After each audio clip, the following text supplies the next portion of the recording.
The morning humidity clung to everything at Fort McAllister, that thick southern kind of heat that made your uniform feel like a wet rag before you'd even walk 10 steps.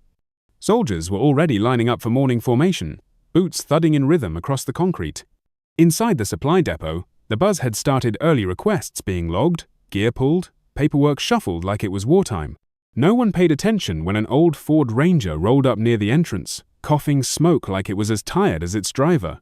The woman who stepped out of it didn't fit the morning's pace. She didn't look hurried. She didn't look worried. She just looked like she belonged, and yet out of place at the same time. Carolyn Reyes was 56. Her hair was streaked silver and pulled back in a bun so tight it could slice tension. Her step had a slight limp, subtle but permanent, an old injury tucked under years of muscle memory. The jacket she wore looked older than some of the lieutenants jogging past the building. It was worn, washed too many times in too many different deserts. Its colors faded to a dusty olive that barely clung to regulation. The unit patch on her left shoulder, it wasn't legible anymore, just a smudge of frayed thread and ghost color embroidery. You had to squint to even tell it was a patch. And yet, it drew attention like a fire in the woods. Inside the depot, 3 junior officers were debating boot brands with all the passion of fresh out of Rotsea warriors. You know the type. Chins too high, collars too stiff, voices just a bit too loud because they hadn't yet learned that real power never needs to shout. One of them, Lieutenant Jace Howard, spotted Carolyn as she stepped through the entrance. He elbowed his friend and didn't bother lowering his voice. "Well, damn. Halloween came early," he snorted.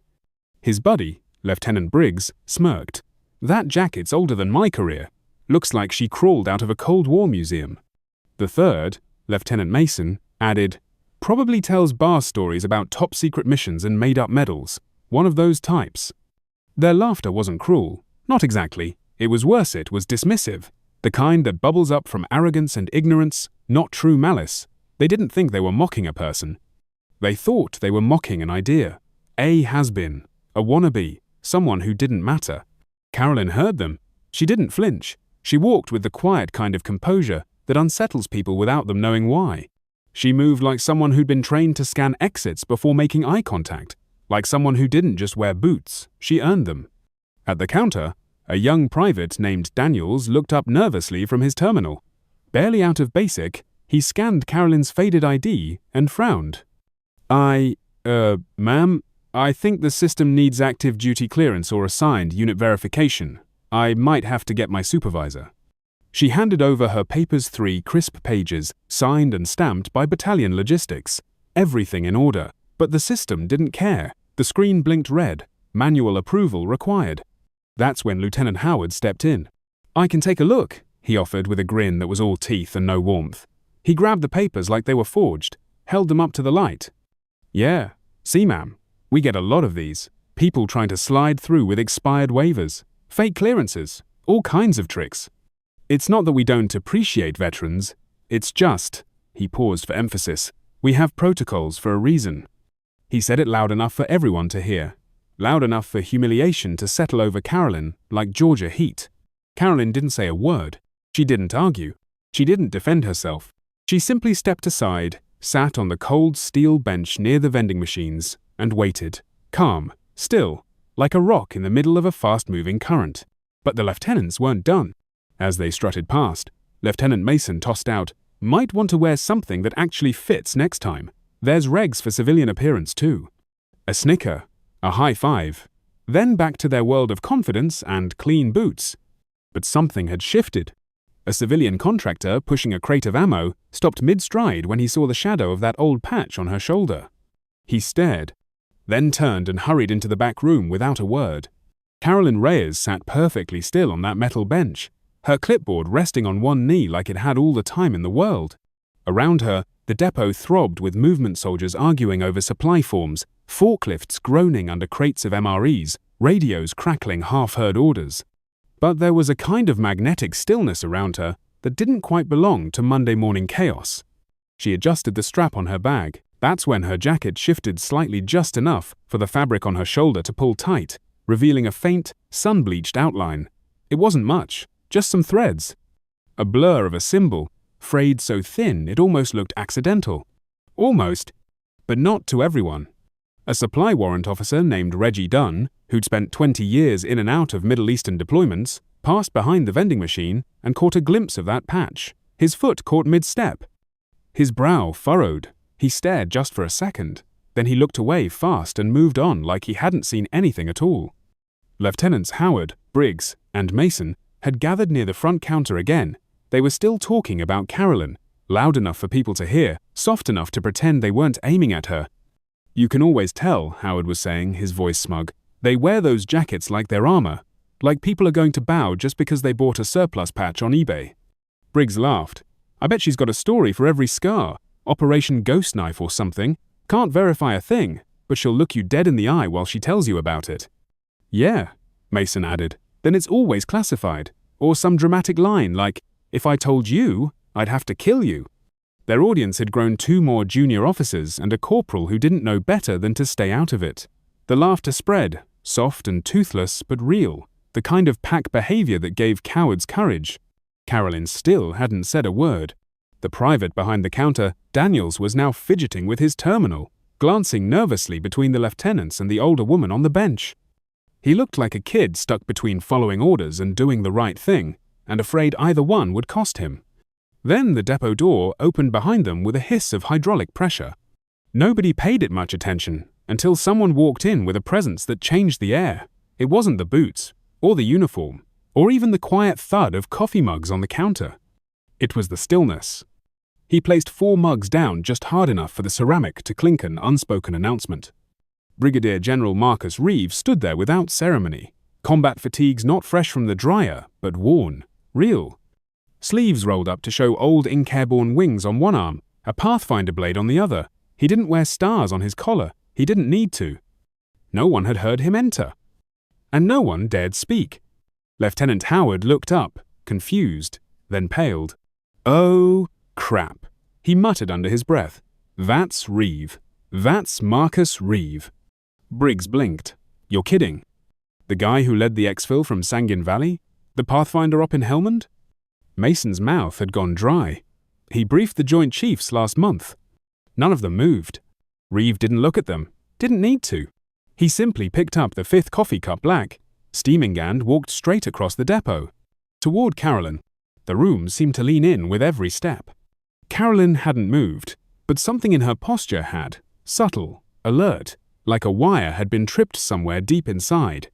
Reeve didn't say anything until he stood a few feet behind her, shadow casting across her boots. Then, calm as a windless morning, he asked, "That patch on your shoulder, where did you serve?" The depot went dead silent. No more laughter, no more orders. Even the forklift in the back stopped moving, as if the entire building had held its breath. Carolyn didn't turn, didn't hesitate. "With the 519th Echo Group," she said, her voice low, even unflinching. Reeve's face changed, just slightly, like someone had said the name of a ghost. "You were on Black Dune?" She gave a single nod. "Started there, ended on Crimson Ridge." The lieutenants didn't understand the words. To them, it was alphabet soup-op names they'd never heard and wouldn't find on any map. But to Reeve, it hit like shrapnel. He stepped around to face her fully now. And for the first time, everyone saw the recognition. He wasn't just speaking to a civilian volunteer anymore. He was standing in front of someone who had been in places the military didn't acknowledge, someone who had saved lives no one ever knew were in danger, someone whose file was more redacted than written. And now? She was sitting quietly on a metal bench, waiting for a hydration rig. Brigadier General Marcus Reeve didn't raise his voice. He didn't have to. "Echo response," he said again, almost reverently. "Most folks in the Pentagon think it never existed." Carolyn finally met his eyes. Her expression was calm, but the room felt like it had been shifted 10 degrees off axis, like gravity itself bent differently between the two of them. "It existed," she said quietly, "for 7 years, then half got folded into phantom units, the rest debriefed into silence." A murmur rippled through the depot. Those words didn't mean much to the young officers, but the tone said everything. This wasn't fantasy. This wasn't stolen valor. This was classified history speaking through worn fabric and scar tissue. General Reeve stood a little straighter. "Crimson Ridge," he said. "October 2011. Carolyn nodded again. "Operation Ghostwalker," she confirmed. "That's not what it was called," he said. No, she replied. It wasn't. The depot had gone still. Forklifts quiet, radios muted, even the ceiling fans hummed softer, it seemed. A kind of reverence had settled into the walls. Then Reeve turned sharp, precise and called out, "I need whoever's in charge of this facility. Now." Private Daniels nearly dropped the scanner in his hand. A sergeant major stepped from the office like he'd been waiting for that exact voice. Broad-shouldered, decades of authority in his stance, he came to a brisk stop beside Reeve. "Sergeant Major," the general said, voice steady but resonant, "this is Sergeant First Class Carolyn Reyes." She served with the 519th Echo Response Group under Joint Task Command, Operations Black Dune and Crimson Ridge. The sergeant's gaze dropped to Carolyn's shoulder, to the faded ghost of a patch that had once meant everything to a select few. A flicker of understanding crossed his face, not recognition of her, but recognition of what she represented. Reeve continued, "That unit operated under triple black protocol, no records, no press, no official acknowledgement. But I know they existed because on the 15th of October, 2011, in a ravine outside Kandahar, they saved my convoy." His voice cracked ever so slightly, but not from weakness, from memory. "We were pinned down. 57 personnel, 3 wounded vehicles, no air cover. Taliban had the high ground on 3 sides. No one was coming." He paused. "They came." He looked at Carolyn, his voice lowered, but still carried to every ear in the depot. "Your team came in. No authorization, no backup, no air support. You pulled fire and opened our escape. If you hadn't, there would have been 57 body bags." The room was still. Dead still. Then the sergeant major nodded. Once, sharp, crisp. "Understood, sir. She's owed full respect and full cooperation." Reeve turned to the private, who had gone pale. "This requisition," he said, pointing at Carolyn's clipboard, "is to be fulfilled immediately. No delays, no forms, no questions. That's a direct order." "Yes, sir."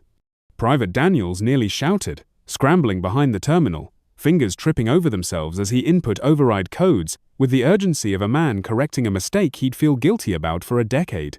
Boots, gloves, hydration rig, all regulation. All brand new.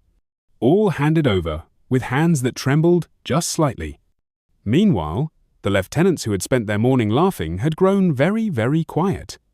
Lieutenant Howard stood nearby, stiff, hands behind his back. He looked like he was trying to melt into the floor. Finally, he cleared his throat. "Ma'am," he began, voice low, "I want to apologize. I didn't realize." Carolyn didn't glare. She didn't raise an eyebrow. She just said, "You didn't ask." 2 words. That's all. They hit harder than a courtroom sentence. No drama, no lecture, just a mirror held up to his arrogance. "Yes, ma'am," he replied, head dipping. Reeve stood beside her once more, waiting as she adjusted the new gear on her shoulder. No salute, no fanfare, just respect the kind that can't be faked, borrowed, or demanded. And as she stepped away from the counter, the depot slowly restarted, conversations hushed, orders whispered, but word was already spreading. The woman in the old jacket? She wasn't some poser. She was the reason a general was still alive. And they'd mocked her. Carolyn Reyes stepped out into the Georgia heat with the same quiet grace she'd walked in with. No applause. No recognition. Just a hydration pack slung over one shoulder, a box of gear in her arms, and the respect of a room full of people who wouldn't forget her face anytime soon. The sun had climbed higher, burning the last of the morning dew off the depot's pavement. The air shimmered in heat waves above the concrete.